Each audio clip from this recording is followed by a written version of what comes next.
இந்த மாதிரி வாழைப்பூ வடை செஞ்சுருக்கீங்களா? இன்றைக்கி நான் செய்கிறத பாருங்கள். இதுக்கு நான் 1/4 கிலோ கடலைப்பருப்பு, 100 ml உளுந்தம்பருப்பு, 100 ml துவரம்பருப்பு, இது மூணையும் ஃபஸ்ட்டு முறை தண்ணி ஊற்றி அலசிட்டு 2வது முறை தண்ணி ஊற்றி நல்லா ஒரு 1/2 மணி நேரம் ஊற வைக்க போகிறேன். இது நல்லா ஊறட்டும். இப்போ 1/2 மணி நேரமாக நல்லா ஊறி இருக்கு பாருங்க. இந்த தண்ணியை வடிச்சிட்டு அப்படியே மிக்ஸி ஜாடியில் சேர்க்க போகிறேன். எவ்வளோ தூரம் தண்ணி இல்லாமல் அரைக்க முடியுமோ அவ்வளோ தூரம் தண்ணி இல்லாமல் அரைச்சிக்கோங்க. அப்போ தான் நல்லாயிருக்கும். அடுத்ததாக காரத்துக்காக 5-6 வரமிளகா சேர்க்குறேன். 1 ஸ்பூன் முழு சோம்பு சேர்த்து 2 இஞ்சி துண்டுகள் சேர்த்து இது எல்லாத்தையும் குறவரப்பாக அரைச்சிட்டு வந்துட்டேன். இது அப்படியே இருக்கட்டும். அடுத்ததாக கையளவு தோலோட பூண்டு எடுத்துருக்கேன். 2 பச்சை மிளகாய் இந்த மாதிரி கொஞ்சம் குறவரப்பாக சாப் பண்ணி எடுத்துக்கிட்டேன். அதே இதில் 2 பெரிய வெங்காயத்தையும் இந்த மாதிரி சாப் பண்ணி 2ஐயும் ஒரு பிளேட்டில் கொட்டியிருக்கேன். அடுத்ததாக ஒரு பவுல் நிறையா வாழைப்பூ, இது மூணையும் சேர்த்து நம்ம அரைச்ச கடலைப்பருப்புல எல்லாத்தையுமே சேர்க்கிறோம். சேர்த்ததுக்கப்புறம் கையளவு மல்லி இலைகள். அடுத்ததாக முருங்கைக்கீரை உங்களுக்கு தேவைக்கேற்ப சேர்த்துக்கோங்க.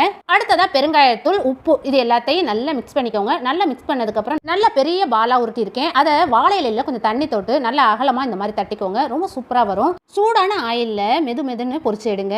ரொம்ப கிறிஸ்பியாக இருக்கும். இதில் சேர்த்துருக்க ஒவ்வொரு பொருளும் அவ்வளோ டேஸ்ட்டாக இருக்கும். உடம்புக்கு ரொம்ப ஹெல்த்தான ஒரு ரெசிபி.